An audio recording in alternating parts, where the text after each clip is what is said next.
오늘 4월 13일 토요일 새벽기도 말씀은 로마서 13장 11절부터 14절 중심으로 해서 재림을 준비하라, 구원의 때가 가까웠다라는 점을 가지고 우리가 함께 은혜를 받도록 하겠습니다. 오늘의 우리 카렌다의 감사는 나 같은 죄인을 살리신 주 은혜 감사합니다. 하나님 앞에 아무리 내 자신을 돌아봐도 우리는 참 너무나 부족한 죄의 모습을 드러낼 수밖에 없습니다.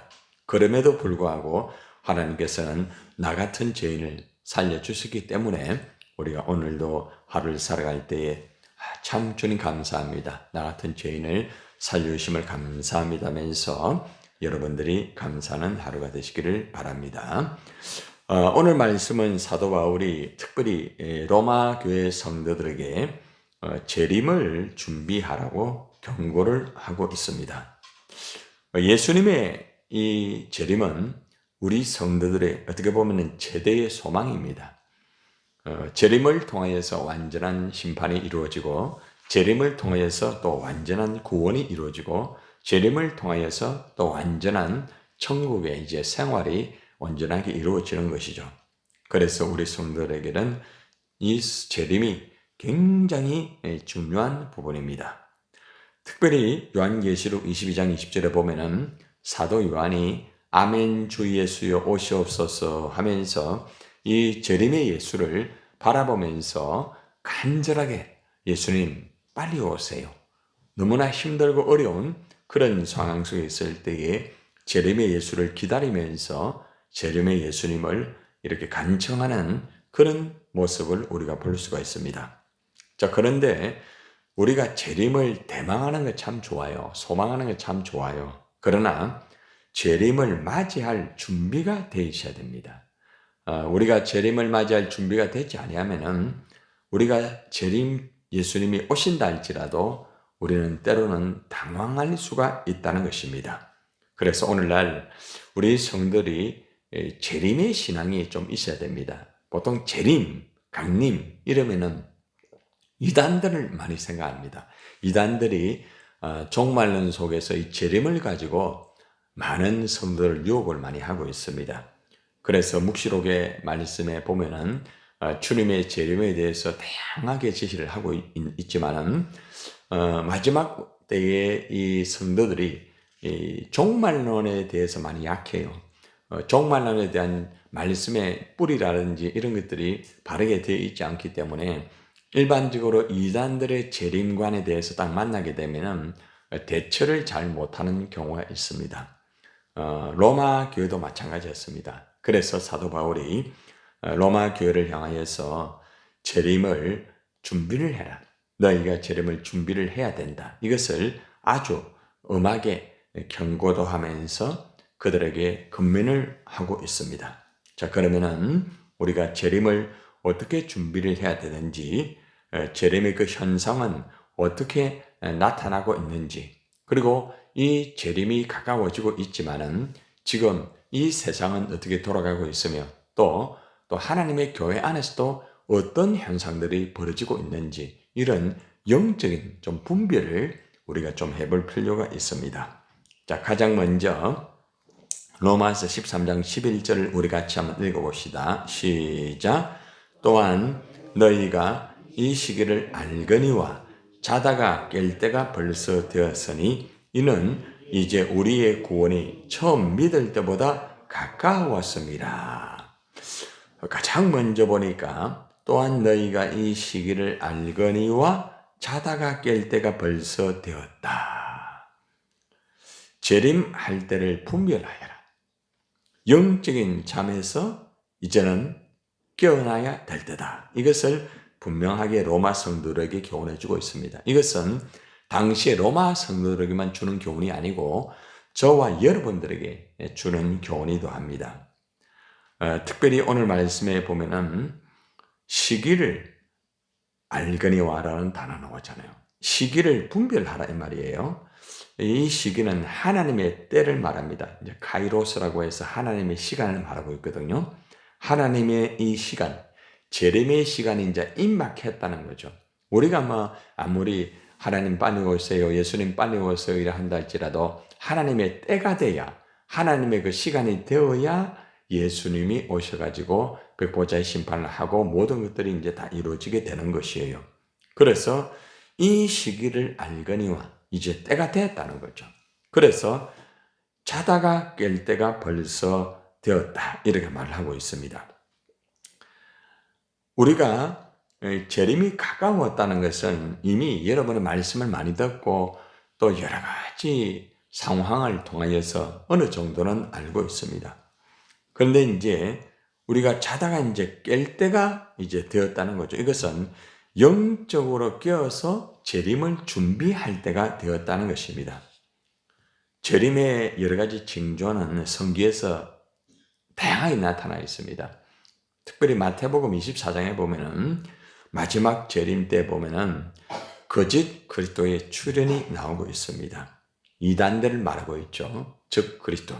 즉 그리스도는 다른 것이 아니고 예수 그리스도의 신성을 부정하는 사람들, 그리고 또 예수 그리스도의 인성을 부정하는 사람들, 한마디로 메시아관을 부정하는 사람을 즉 그리스도라고 할 수 있습니다. 이게 이제 기독론이거든요. 기독론. 예수님에 관하여서 인성과 신성을 부정하는 사람들을 말하고 있습니다. 그리고 자신들이 특별히 메시아라고 그렇게 하는 사람들이 있다는 것이죠. 특별히 재림관을, 굉장히 종말관을 가지고 주장한 이단들을 보면은 대부분 자기가 메시아입니다. 자기가 구원의 주다. 나가 예수님 다음으로 구원의 주로 이 땅에 왔다. 대부분 그렇게 말들을 하고 있습니다. 그렇기 때문에 우리가 이 마지막 때에 이 즉 그리스도를 분명하게 분별을 해야 된다는 것이죠. 마태복음 24장 5절 6절에 보면은 재림의 주라고 자신이 주장을 합니다. 그리고 이러한 유혹을 통하여서 많은 믿는 사람들을 미혹하게 만듭니다. 여기에 주의하여라 이렇게 말씀에 잘 나오고 있습니다. 그리고 마지막 종말의 징조는 즉 그리스도뿐만 아니라 지금 우리 세상에 많은 이스라엘의 전쟁이라든지 러시아와 또 다양한 전쟁, 또 다양한 이 전 세계에서 전쟁들이 너무너무 많이 일어나고 있습니다. 그 전쟁이 일어나게 된다. 그리고 이제 지진이 또 일어나게 된다고 말하고 있지 않습니까? 그래서 전 세계에서 이런 현상들이 계속해서 지금 일어나고 있습니다. 기근, 많은 사람들이 지금 우리나라에서는 우리가 지금 먹고 사는 것, 이거 큰 걱정 없잖아요. 자기가 몸이 아파서 전혀 일을 못해도 혼자 있어도 나라에서 기본적인 거는 다 알아서 해주기 때문에 사실 우리나라만큼 이렇게 참 좋은 나라 없어요. 물론 다른 나라도 물론 그런 복지가 참 잘 돼 있지만은 우리나라 진짜 잘 돼 있어요. 그런데 실제적으로 진짜 먹지 못해가 죽어가는 그런 생명이 굉장히 많습니다. 또 어린아이들 같은 경우가 더 그렇고요. 또 실제적으로 저 아프리카 지역이라든지 이런 데 가보면은 정말 있을 수 없는, 우리가 보면 상상할 수 없는 그러한 먹을 것이 없어가지고 죽어가는 그런 사람들이 많습니다. 사실 우리는 먹고 보면은 음식 찌꺼기 굉장히 많이 나오죠. 우리 주일에도 보면은 음식을 딱 먹는 양만큼만 가져가면 괜찮은데 더 많이 가져가서 버리는 음식이 사실 보면은 마지막 처리할 때 참 많아요. 이것을 다 모으면은 굶어가는 그 사람 살릴 수도 있어요. 그러니까 사실 이제 우리가 이런 것들을 볼 때에 우리는 너무 이 먹는 것에 대하여서 부족함을 모르고 있어요. 실제적으로.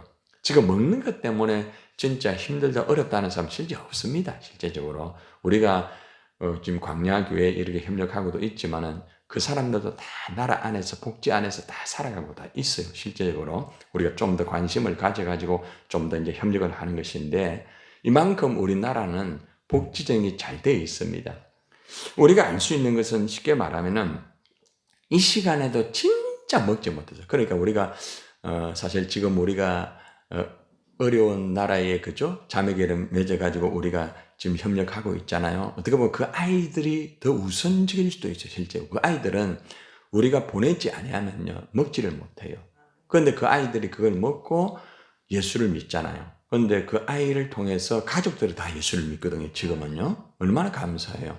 예. 우리가 사실 보내드리는 것은 얼마 안 됩니다. 예산 보면 얼마 안 돼요. 그런데 그 영혼을 통해 가지고 지금 많은 사람들이 예수 믿고 교회 다니고 또 교회가 형성이 되고 그렇다는 거죠.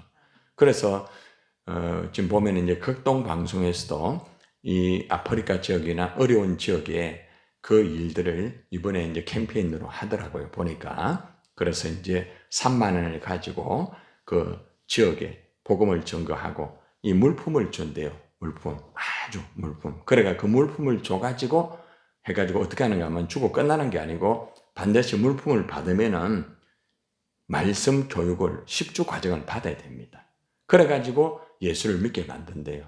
그 지금 캠페인을 지금 극동방송에서 진행하고 있거든요. 그래서 저희 교회도 이제 참여하려고 지금 준비를 좀 하고 있습니다. 그래서 사실 우리가 우리 주위에만 이렇게 돌아볼 것이 아니고 실제적으로 우리가 진짜 땅끝까지 우리 선교사님들도 있잖아요. 그죠? 우리가 협력하는 선교사님, 강자 선교사님도 지금 교회를 세워가지고 참 많은 영혼들이 지금 돌아오고 있거든요. 보면은 우리가 이렇게 지원하는 이 예산은 얼마 안 돼요. 그런데 많은 영혼들이 돌아와요. 엄청난 영혼들이 돌아오고 예수를 믿고 이렇게 하고 있다는 것이죠. 그래서 우리가 좀 더 시야를 넓히고 정말 우리가 추구하는 영혼들이 지금 어떻게 돌아가고 있는가를 우리가 돌아보면서 우리가 또 복음도 전거하고 어려운 사람도 협력하고 이렇게 진행해야 될 필요가 있다는 것을 우리가 알 수가 있습니다.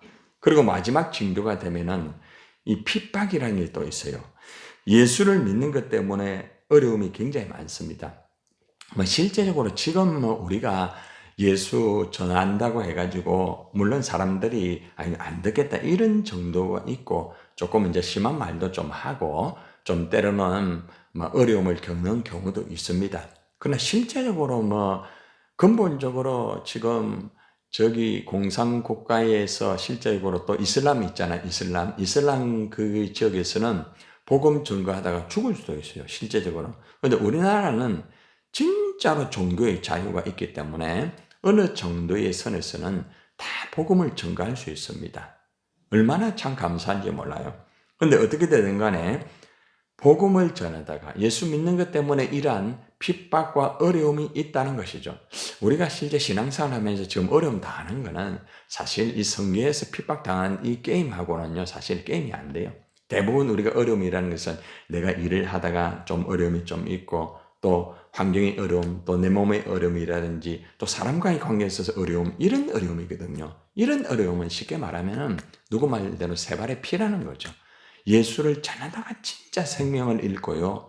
정말 목숨까지 잃어가는 사람들, 이 땅 위에 진짜로 많습니다.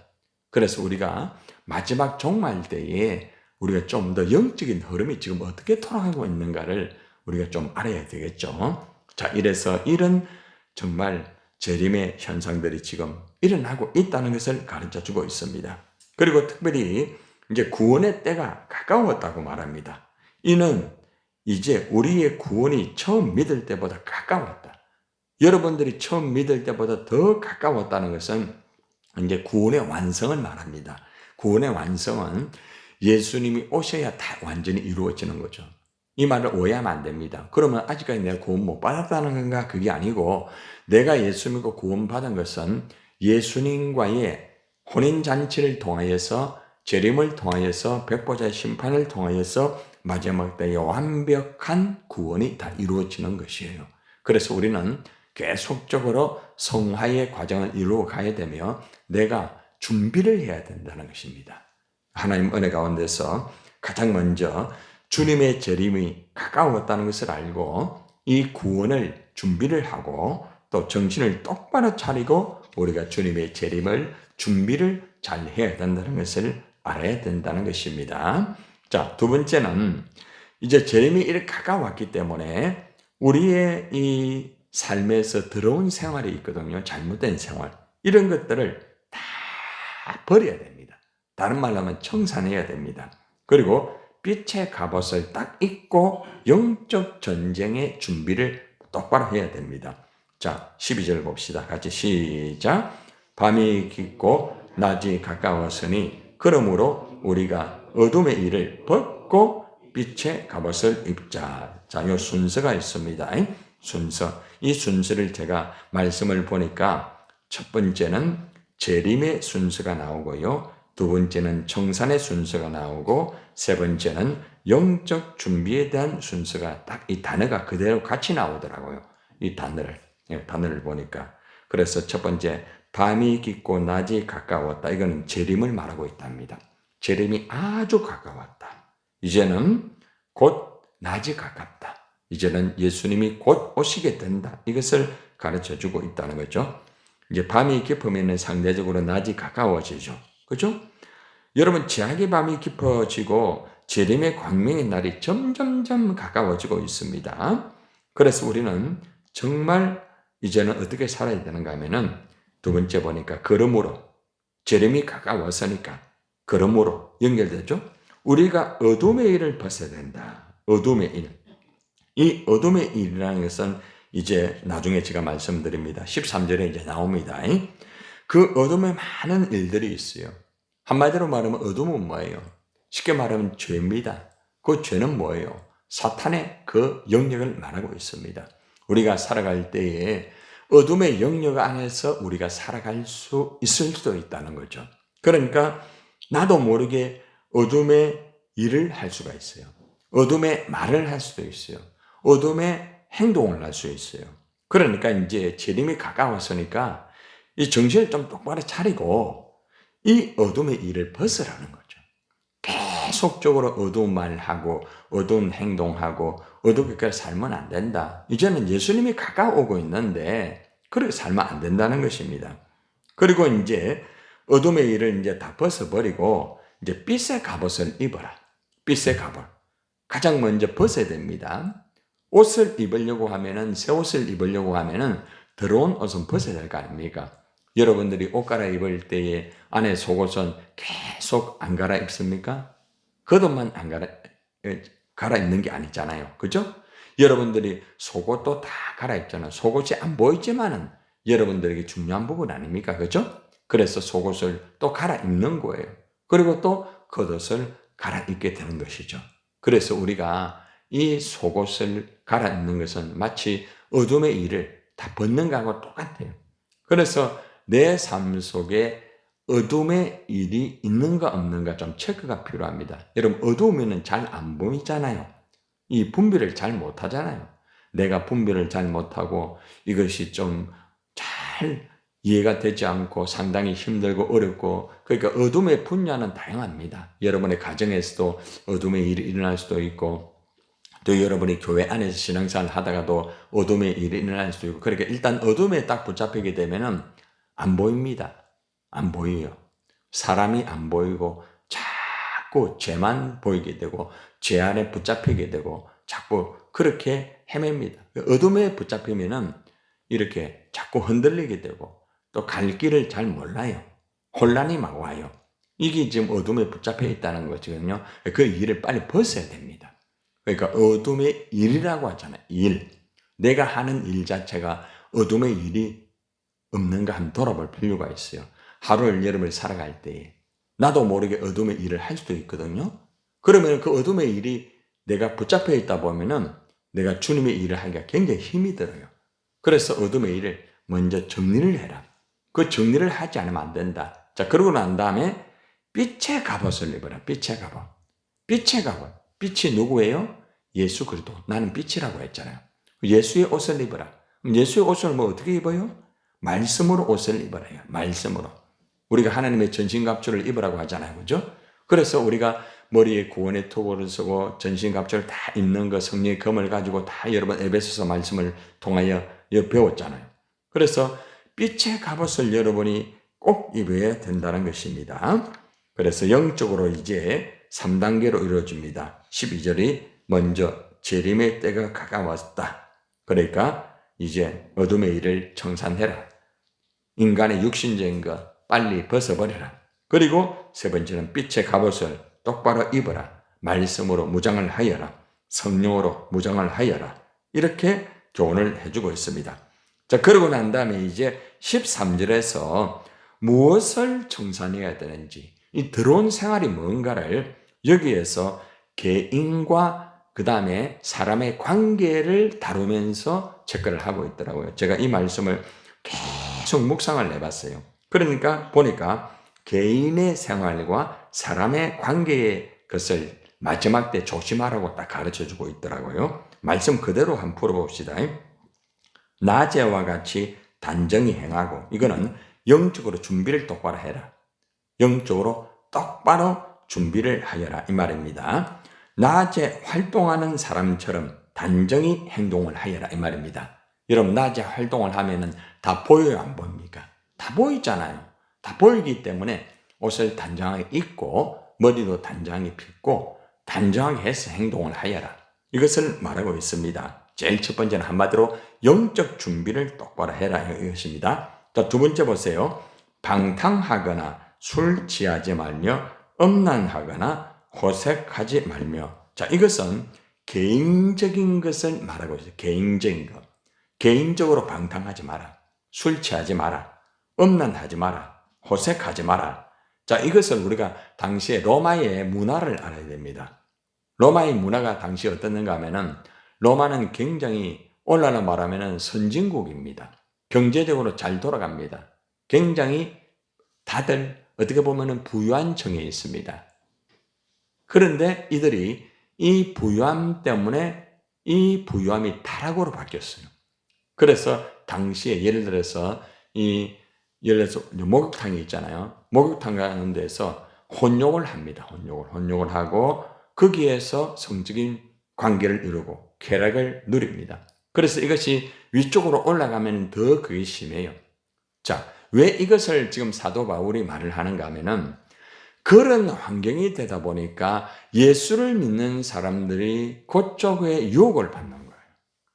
로마의 교회 성도들이 믿음으로 열심히 살려고 하는데, 그런 것들이 문화적으로 배경이 딱 되어 있다 보니까, 환경이 그렇게 되다 보니까 굉장히 힘든 거예요. 그러니까 너희가 이것을 조심해라. 응? 방탕해서는 안 된다. 지금 저 사람들이, 로마 시민들이 저렇게 하고 있다. 오늘날 말하면 세상 사람들이 방탕하는 모습 보잖아요. 그죠? 또 세상 사람이 술 취하는 모습도 보잖아요.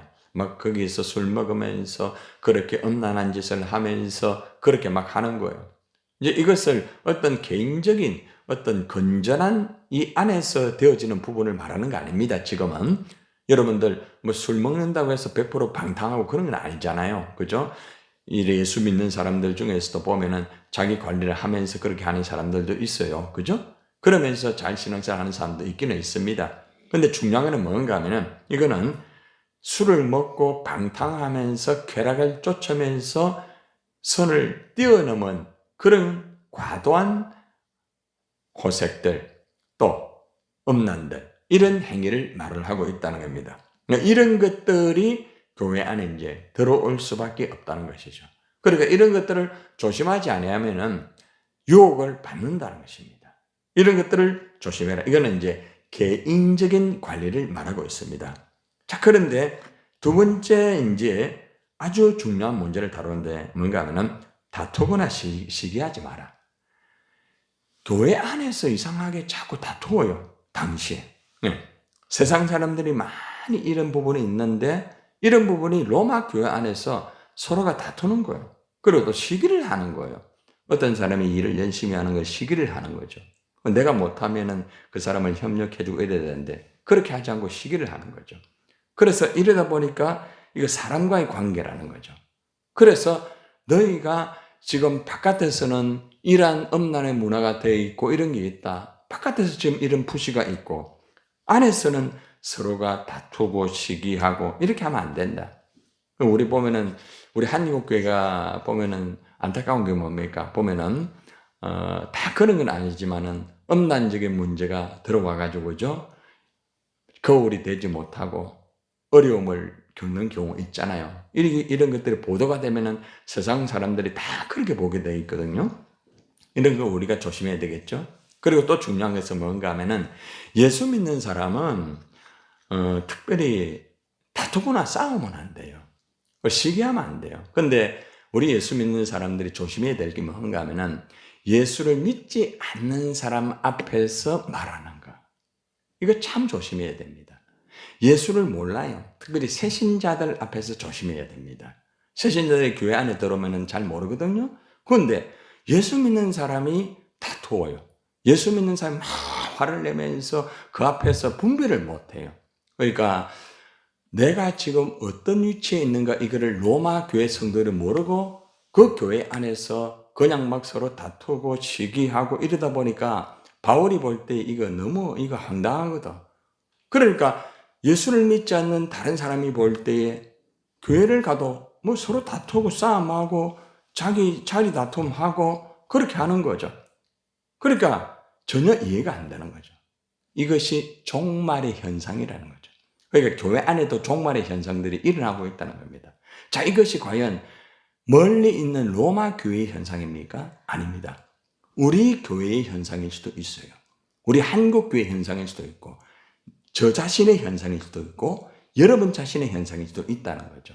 그러니까 마지막 때가 되면 이것이 영적 흐름에서 이것이 나의 영적인 부분을 치고 있다는 겁니다. 이거를 분별해라. 이거를 분별하지 못하면 주의 재림을 감당하기가 어렵다는 것입니다.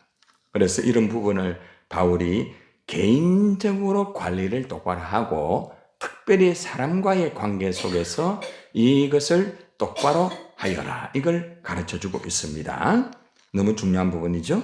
자, 그래서 이제 마지막으로 보면은 14절의 말씀을 한번 봅시다. 자, 시작. 오직 주 예수 그리스도로 옷 입고 정욕을 위하여 육신의 일을 도모하지 마라.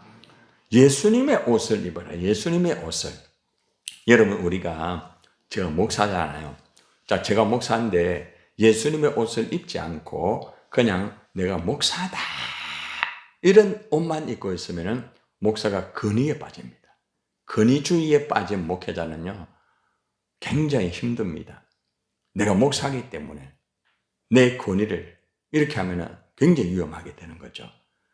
우리 모두가 이걸 조심해야 됩니다. 목사뿐만 아니라 특별히 직분자들, 중직자들, 특별히 교육자들 이걸 참 조심해야 됩니다.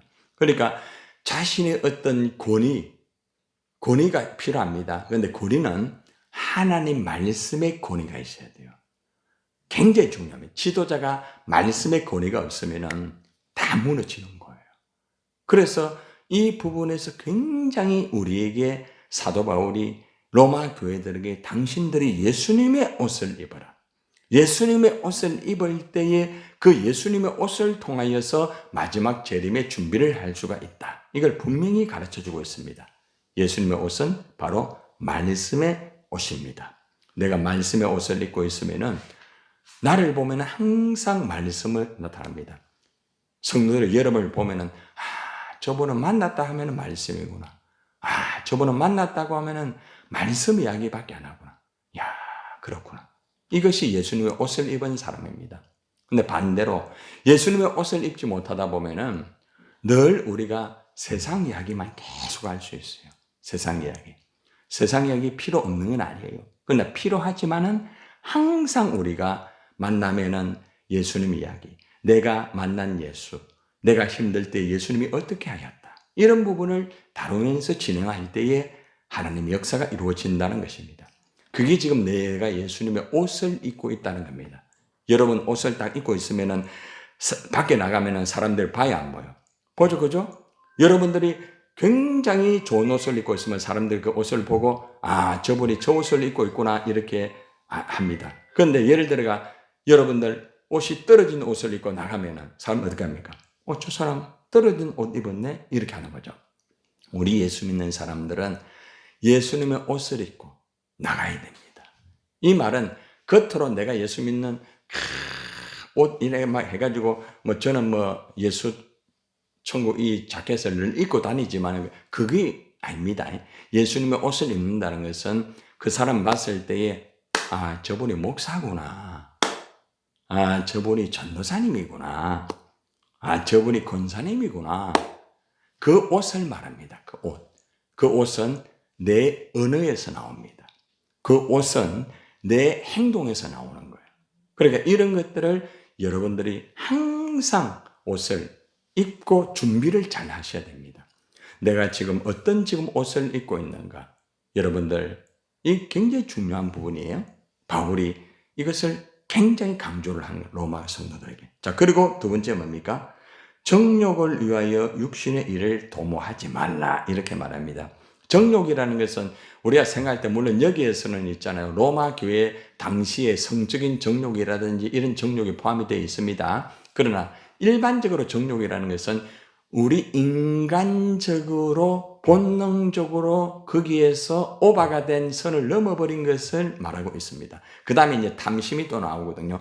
정욕 단계를 지나면은 탐심이 됩니다. 예, 그 단계가 다 있거든요. 그래서 우리가 이런 것들이 올 때에 이런 정욕을 위하여 육신의 일을 도모하지 마라. 도모하지 마라.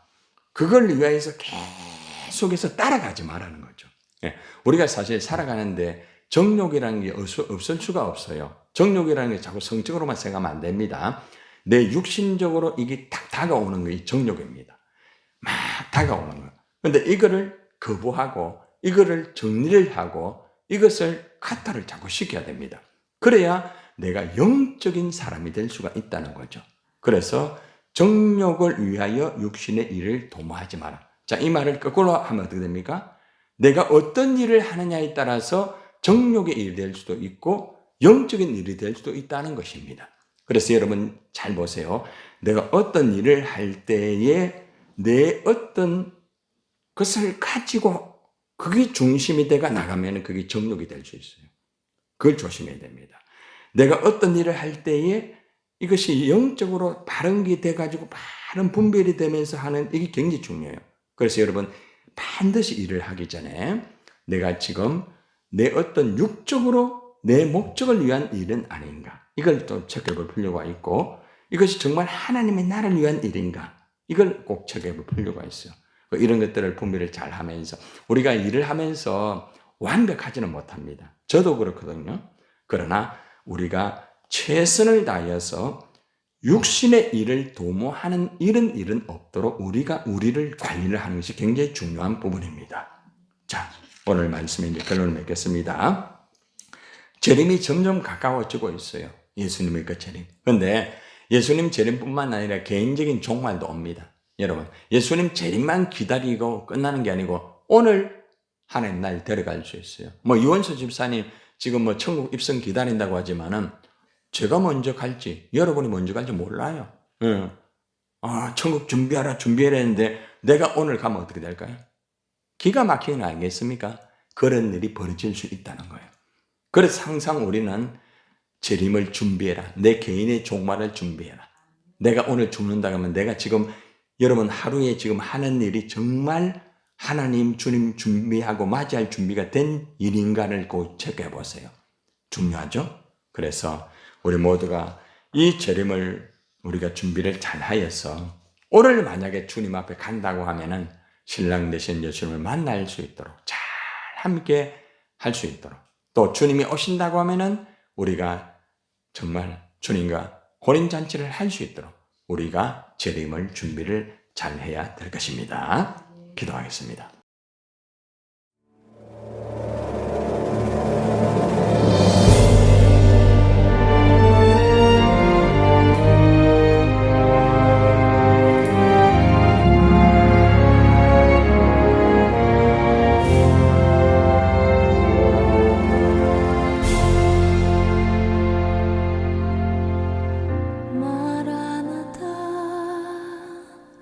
주 예수여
주 예수여